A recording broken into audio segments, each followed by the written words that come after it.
Hey, are you ready to grow your business? You have checked out the number one resource for business leaders, entrepreneurs, startup founders, and managers. And we're going to teach you how to grow and scale your business with real actionable steps. There's no fluff in this podcast. It's just good advice. Check out this episode. If you're a first-time listener, make sure you subscribe to the podcast. And if you enjoy this episode, leave us a 5-star review. Today's episode is with Jeff Turner, and Jeff Turner likes to talk junk. He does that because he runs a junk removal business where he gets rid of your junk out of your house. He's a successful business owner. He talks a little bit about his journey that I think you're going to enjoy, and I think you're also going to find it to be a bit of a different story than maybe what you typically see on the podcast. Hey, check it out. Here comes your good advice.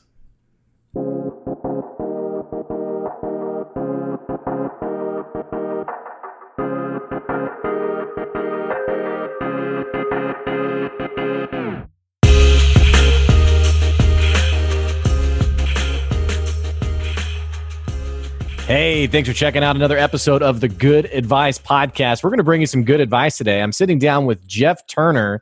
Jeff has been in the junk removal industry for over 15 years.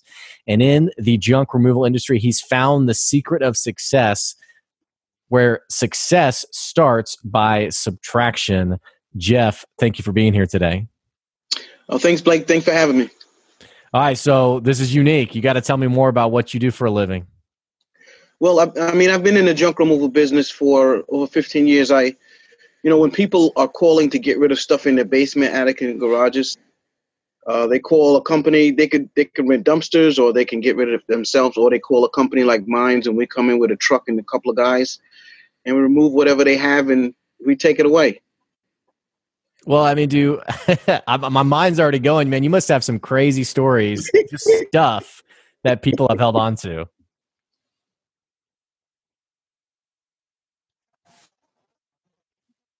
Jeff, I think I lost your audio. Oh, what about right now? Okay, I got you now. I got you. All right. So tell me, what's the craziest thing you've seen that you've had to get rid of for somebody? The craziest thing. Let me think. Or is it pretty average stuff? I mean, are you? My mind. Most of the time. Most of the time it's average. It's average stuff, but there are a lot of valuable things that we find. And in the beginning, I didn't realize how valuable things were in people's basements. But then when we started cleaning out and I started getting really involved with it, and other people would tell me, man, look, this thing right here is worth this and this is worth that. And sometimes you would see these shows online on TV, hoarders or some other things, and people find $25,000 basements. Pictures, paintings, or $50,000 paintings. I mean, one time someone even found like $30,000 in a couch, in cash, in someone's couch. So I mean, I haven't found that, but not yet. It's been some pretty unique stuff. Yeah. Well, and do people? Because I'm just trying to. I mean, are these also like average everyday people, or are they typically hoarders? Well, it's a lot of. It depends. If you're moving, a lot of times when someone passes away, like the family may call you and says, "Oh, I have my parents was extreme hoarders. They held on to everything." And sometimes people just want to clear out for the springtime. They just want to get rid of some stuff, or they may be doing new construction. They want to get rid of the construction debris and things like that. Now, how'd you get into this business? It's a crazy story. I was in another business. First, I was in the landscaping business for 9 years with my brother. And after 9 years, I was reading a book called Focus, The Future of Your Company Depends on It. And in the book, Jack Trout and Al Reese, they said, if you want to be in the industry and you want to grow, you need to narrow your focus, not expand it. So I would look around and I started seeing the landscaping industry, it was getting overcrowded. So a lot of people, they had shrubs and hedges, was overgrown. And I said to myself, man, if I start a business just cutting shrubs and hedges, then I can narrow my focus. And I did that for 4 years, knocking on doors, and built up over, 500, 600 customers. We was doing over 100,000 a year. And one of my customers was moving. And he said to me, do you know anybody that can get rid of this junk? And I had just bought an old beat up pickup truck. And I said, man, yeah, I can do it. I gave him a price over the phone. I said $300 a truckload. And 6 truckloads later, I was like, man, this is a real thing. Yeah, So yeah. I just sent my guys over there. We took the stuff out, and then right from then, we started up. I was only part-time, but then once I was going down Sunrise Highway, and this truck had so much stuff wrong with it. I got like 22 summonses, and they put a orange sticker on my truck, and they took it off the road. And then my mom helped me buy a dump truck, and then from then on, I went full-time. Man, it feels like your entrepreneurial journey is so unusual compared to other people. Because first of all, man, I love how it's always funny to me how I talk to people who like they've grown these like incredible businesses Yeah. and they're so nonchalant about it. Like your story is just like, oh yeah, and then I love how you just kind of, I don't want to say you fell into it because obviously you're skilled, you're knowledgeable, you know what you're doing, but it is kind of cool how like you just saw an opportunity and you just went for it, you just did it. Yeah, well, I didn't notice it until I started seeing, on my way to church, I started seeing this junk truck just sitting on the side, and I didn't know it was a thing. And then when the customer told me about getting rid of stuff, I said, man, this is a thing. I started looking it up, researching. I'm like, wow, this company's doing $200 million in business, and I'm like, okay, maybe I should really get into this. Yeah, yeah. Now, and I loved even your previous story too about your landscaping business. Man, it feels like it's hard for people to really narrow their focus. And you said it really well. There's a lot of excitement, there's a lot of energy. It's like I want to do this, this, this, and this. But if you can't find the one thing, it's hard to sometimes compete with, especially industries that are really saturated. Right, absolutely. The one thing that I find is a lot of people think that when they expand their product line, or a lot of times you can do that, but if you're not ready, you don't become the leader in that industry. And a lot of times when you're in an industry that's saturated, you need to create some type of niche. And they always talk about there's niches and riches and things like that. But if you're the leader in a business in this industry, a lot of other people that start, they're gonna follow you, and they're just gonna push you up. So if you're not the leader, if you didn't first start it in that industry, you need to create a new market or create a new niche so that you become the leader and change your market, your totally market message. And it's hard because it seems like you're leaving a lot on the table, but you're really not. You're creating that position, and position in business is a lot more important than just making money. And a lot of small business people, they don't understand that. So what do you mean? If you like in the junk removal business right now, the junk removal business is really general, or a marketing business is really general. Like people may do everything. When you start narrowing down your niche, like my niche right now, my niche is focusing on people that are moving. Yeah. Okay. So I'm not trying to go after every customer. Somebody might have junk in their backyard, their basement. They want to get rid of couch and stuff. My market is people that are moving. So now I go after people that are realtors that are selling houses, senior move managers that are helping seniors downsize and transition into nursing homes and things like that. So I can go after referral sources that refer business to me when other junk removal companies do everything. They get rid of construction debris, they get rid of trees, they get rid of everything. But now I can narrow my focus, and I could target on a specific market that is really more profitable than other markets within that industry.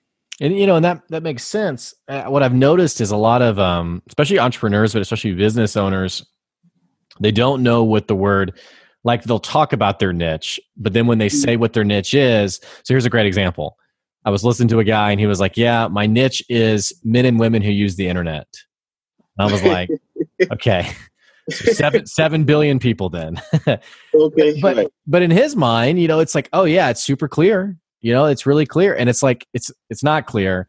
What's the disconnect? Like for you, it's so, the way you say it, it's so obvious. It's people who are moving. And so I'm doing this, this, this, and this. But it feels like for new business owners or young business owners, and I don't even mean age-wise, I just mean like they're new to the market. They have a really tough time getting a handle on this concept. I mean, I think what it is a lot of people haven't made a study of it, the study of business and marketing, and understand that like I've been studying the 80-20 principle for over 20 years. When I first heard of it, Richard Koch, I studied in it, but what happens is it takes a lot of time to get from your head to your heart.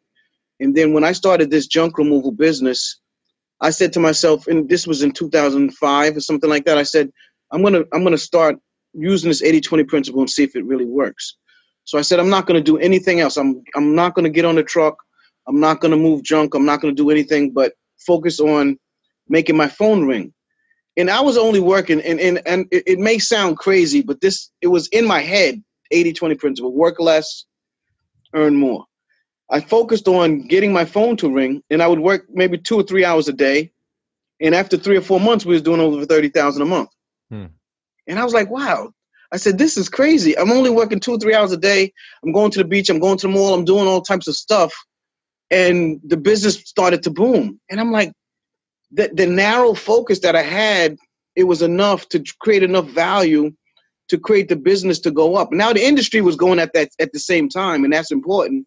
But what was more important is that I said, I'm not only going to focus on this, and I got a specific result because I focused on less. And it's really hard to understand until you kind of apply it. Like, I'll give you a perfect example. You might have like 10 products, and you have 2 products that are flying out the door and they're really profitable. The other products are sitting around and it costs you money and it's taking up space. It's really hard to get rid of the 8 products because you're thinking, oh, these people, I can't get rid of it because my customers want this.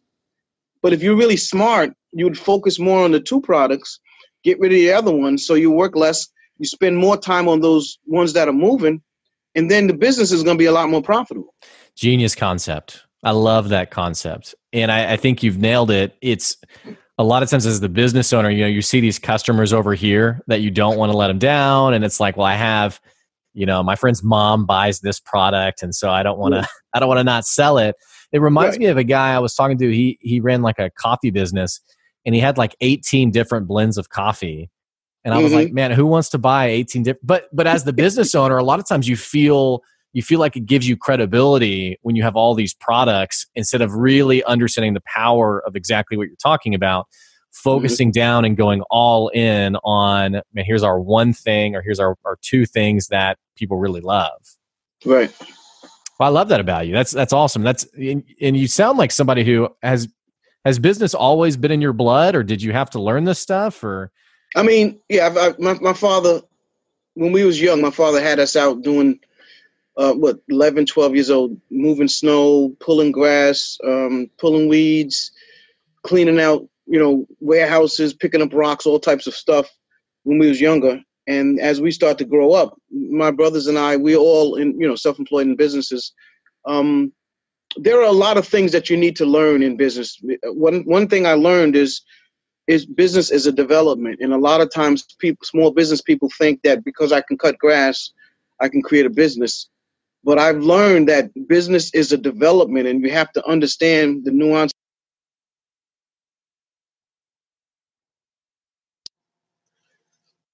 Sorry, say that last bit one more time. I just lost you for a second.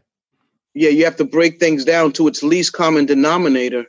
And once you understand how you can break the things down, now you can break each part and section down by steps and create systems. And once you are able to create systems, now you have steps that need to be done. You can create positions and you bring people in to work those positions. A lot of small business people, they just clump everything together, right? Like a room full of cluttered stuff, and there's no organization. It's almost like a house with no rooms.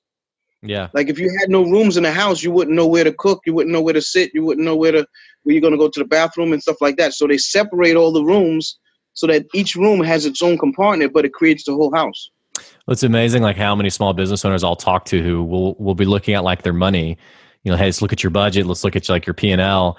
And there's no like organized document. It's amazing how many times someone will like write out notes like on a piece of paper. Like I spent money here, I put money here. And it's almost like napkin math. And it's like, man, you have no organization at all for your business. Right. And that happens to a lot of us because we're trying to do everything and we don't recognize, our weakness and bring someone in to help us with that weakness. Now, when you talk about because here's the deal. As I'm thinking about what you're saying, I'm sure some of our listeners even, you're talking about when you first started figuring this out and you were working 2 or 3 hours a day, because there's people out there, man, who are working 10 to 12 hours and barely getting by. And they're suspicious of what you're saying. Not suspicious like in a malicious way, like you're lying, but they're just thinking like, how could that be possible? How could it be possible that and it's not like you hacked your schedule, but that, you have figured something out business wise that a lot of people just can't, it doesn't click for them. Tell me more about that. Well, can you hear me? Yeah, you're good. Yeah, well, a lot of people, they don't understand that there are things that are more valuable than other things. Everybody looks at things equal. And when I look at life now, by studying the 80-20 principle for so long, and then understanding this concept of subtraction, there is really nothing that's equal. There are things that are way more powerful. There are things that are way more valuable. There are things that will give you a lot better results if you would just focus on those things rather than the low value tasks. And I'm not saying that the low value tasks don't have to be done. They may have to be done, but it shouldn't be done by you. I heard from one of my mentors that I studied, Perry Marshall, one time he said, there's $10 an hour work, $100 an hour work, $1,000 an hour work, $10,000, even $100,000 an hour work. Now, if you're the owner of the business and you're focusing on the $10 an hour work, you're going to have to put in 100 hours a week in order to make $1,000 a week. Now, if you want to put in 100 hours a week and make $1,000 a week, that's on you. But in order to get to another level, you have to look at, okay, what is more valuable that I should be doing that nobody else is going to really do or can do right now that I can do? So if you start focusing on $100 an hour work, now you could put in $10, or you could put in 10 hours, or you can put in 10 hours, and now you make $1,000. Mm-hmm. So you cut your time down drastically. But a lot of people lump everything together and they think everything is equal. Mm-hmm. Even with people, there are some people that's more valuable than others. You know what I mean? Mm-hmm. And I'm not saying that, that they're better than others. It's just that their skill set for the marketplace creates more value for the people that wants to receive that product or wants to use that product or service or anything like that. Absolutely. Yeah. And it kind of makes me think of,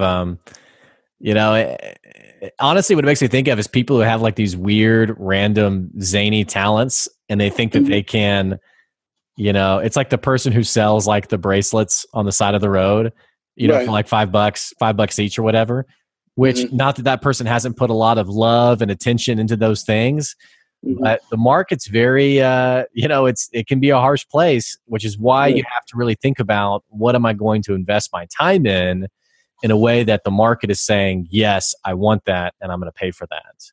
Right, absolutely. I've noticed also, going back to your comment on, delegating stuff out and bringing people on, man, I've noticed a lot of business owners, they struggle, and it's not just like the clumping. It's not just like the lack of organization.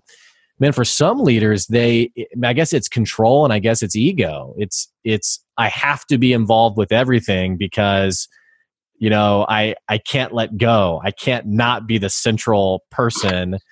And it just doesn't seem like you can scale when you do it that way. What's been your experience? You said you have a few guys you work with.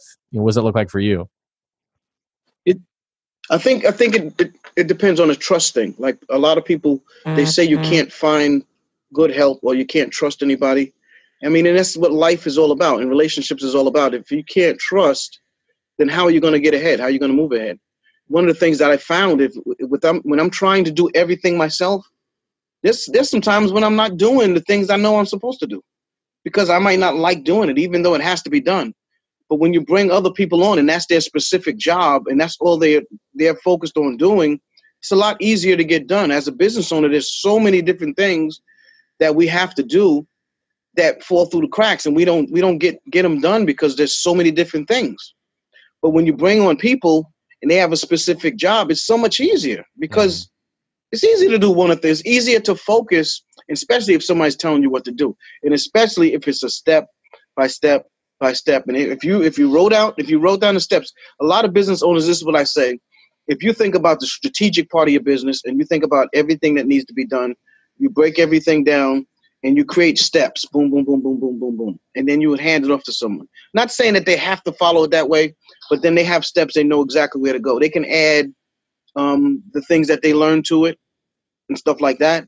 But by creating those steps, it makes it much simpler to follow. And then you can follow up a lot easier.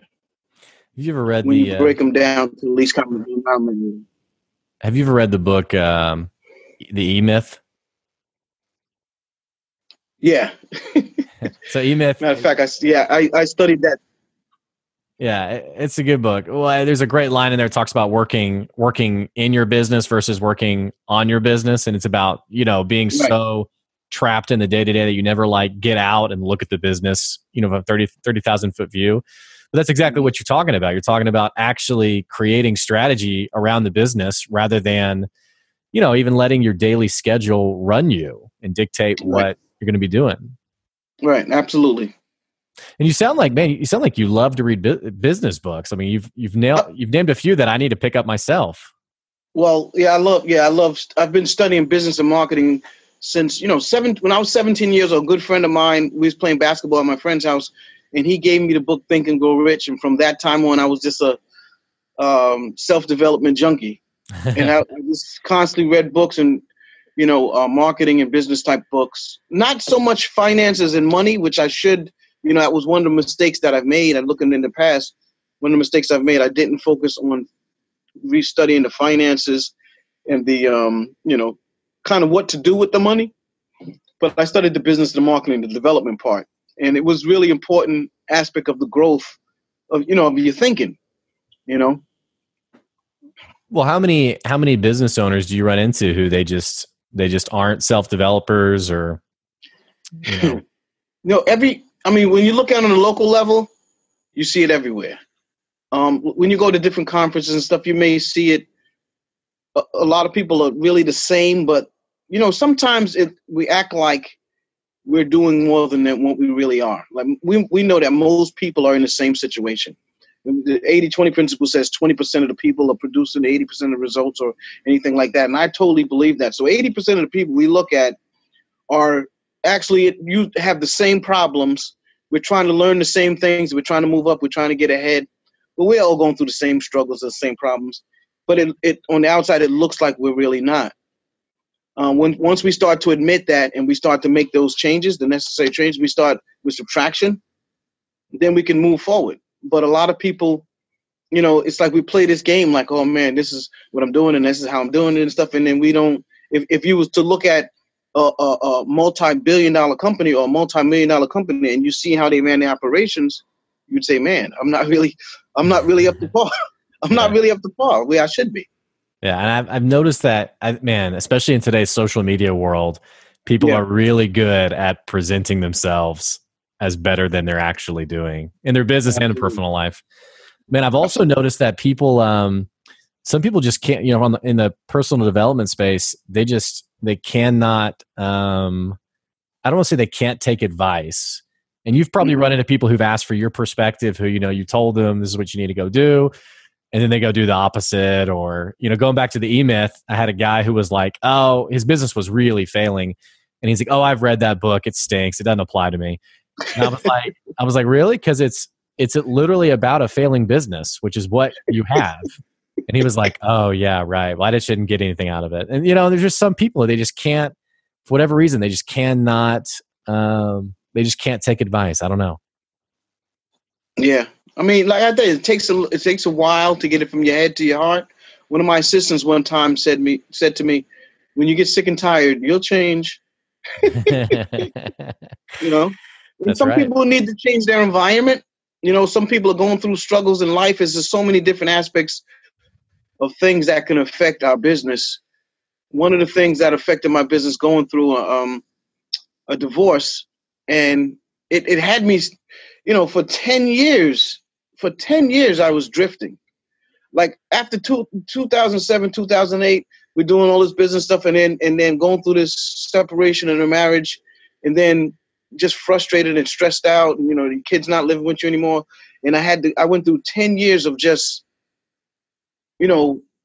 drifting.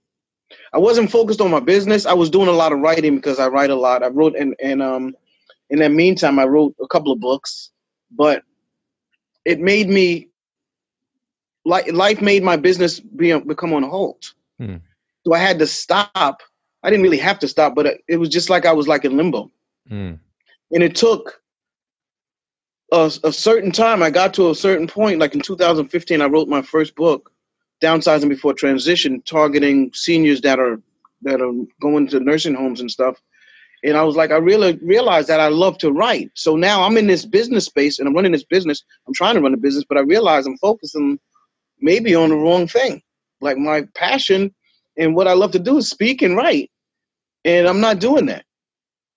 But it took my ex leaving for me to realize, like, man, maybe I should change my direction.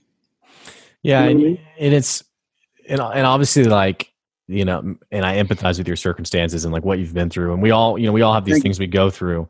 Yeah. But I guess what I'm hearing you say is sort of like this silver lining of, you know, you went through these challenging moments, but they've kind of brought you to where you are today, of kind of recognizing these new discoveries about yourself and really focusing yourself. And, Right. you know, so I guess it is kind of a silver lining.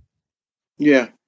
And it's a process. I mean, a lot of times people think you hear something, you have something good, and as soon as you apply it, it starts working. But it takes a process in order for you to get it. And then it takes a little time for you to start implementing it. And then once you start implementing it, it takes time for it to start seeing the results of it.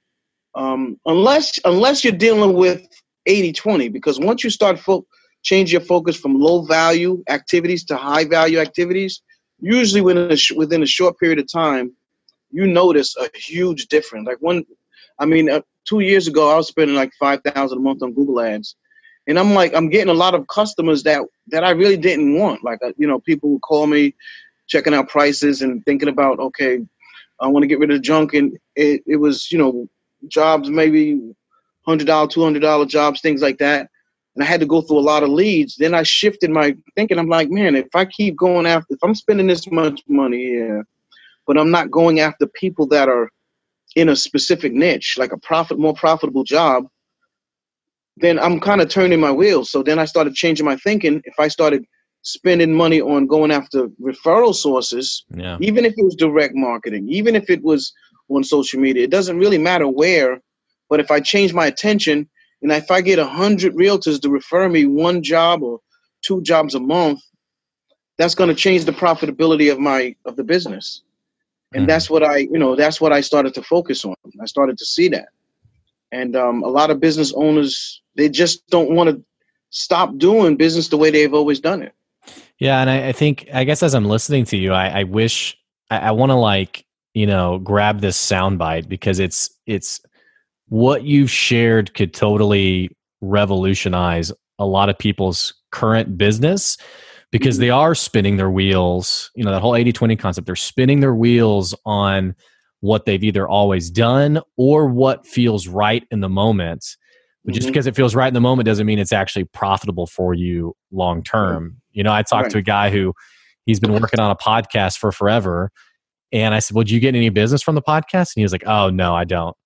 I was like, well, why are you doing it? And he's like, well, because, you're supposed to have a podcast. And I was like, well, are you supposed to have a podcast, or should you be going? And, and so I think it's just interesting. I mean, I think it's funny how it's hard for people to get out of the day to day and really look at their business strategically.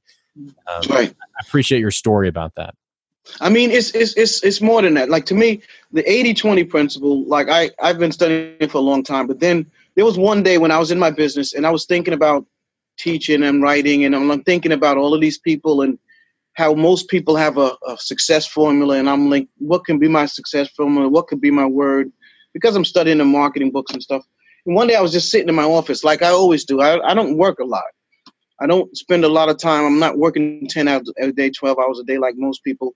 My mindset is still on 80-20, but not right now. I'm trying to put it totally, my whole total life in it. So I'm sitting in my office in the conference room. I'm staring out the windows at the cars going by, and I'm thinking, what can be my word? I was like, man, in school they taught us how to add, subtract, multiply, and divide. And I'm a big component on the system that they teach us in school is really not the things that we're going to need in life.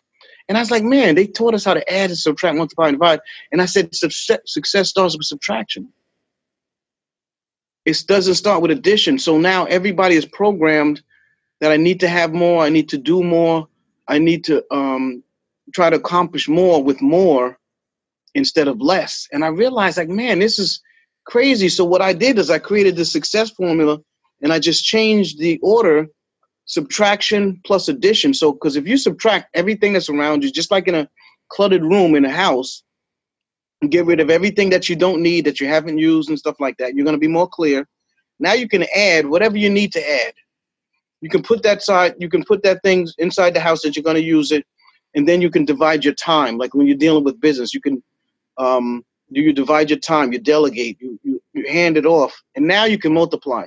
And if you do it in that order, everything will work out, because subtraction creates clarity. Addition without subtraction creates clutter. And a lot of people, they don't understand that concept, because ever since we've been kids, mine, this is mine. But you have to start with subtraction. So get rid of anything that's wasting your time, energy, effort, space, money. And then you start looking at, what do I need to build on this? Because you can't see what's valuable around you when you have so much stuff. Well, it's noise, right? Yeah. You can't see what's important with all the noise. Absolutely. Man, well, this has been pretty amazing. We're unfortunately out of time. I mean, okay. What can listeners do to follow you, engage with you? Just not because obviously you really have a great grip on business. For someone who wants to learn more about you or just follow you in general, what's the best thing that they can do? Well, they can go to JeffTurnerTalksJunk.com, or they can follow me on Twitter at Jeffrey Turner. They can go to all the social medias, Jeff Turner's World or Jeff Turner Talks Junk. Great. For the listeners, I'll put those links in the podcast description. Jeff, it's been amazing. Thanks for being on the show today. Thanks, Blake. I appreciate you having me. For the listeners, if you're a first-time listener, you just got some pretty incredible advice from Jeff Turner. Man, I'm going to ask you to go ahead and subscribe to the podcast. And if you really love this episode, go ahead and leave a 5-star review. We'll continue to bring you guys some amazing guests. You can learn about their story and also apply it to your own business. Thanks for listening. We'll check you later. I'll see you.